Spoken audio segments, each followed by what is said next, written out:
Родителите задолжително да ги однесат превентивно децата на офталмолог на 3 до 4 годишна возраст за навреме да се откријат проблеми со видот доколку ги има, препорачуваат офталмолозите.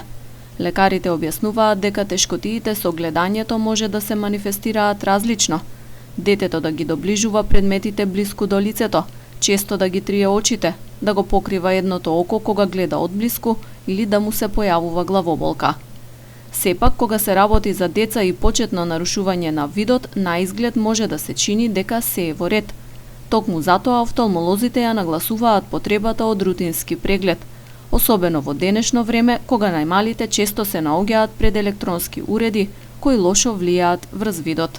Идеално би било и да нема и да не се жали, барем до 3 до 4 години, над 3 до 4 години, да кажем така, кај деца да се направи еден рутински офталмолошки преглед.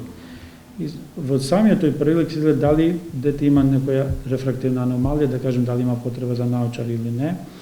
Заради тоа што и ако има мал диоптер со употреба на да кажем овие електронски апарати, телефон, компјутер и телевизија, тоа и таа континуирана употреба може да доведе до тоа дека и да се зголеми тој диоптер. И ако на време гледаме дека има диоптер ќе се најде и ќе се коригира тоа со наочари, тоа ќе биде доста полесно и за децата и за нас родителите. Одредени анализи покажале дека 5 до 10% од децата во предучилишна возраст и 25% од децата на училишна возраст имаат некои проблеми со видот. Овој податок треба да биде доволен аларм за родителите да ги послушаат советите на лекарите за рани превентивни прегледи. Децата кои што имаат семејна историја на кратковидост или далековидост се под поголем ризик да развијат аномалија во видот.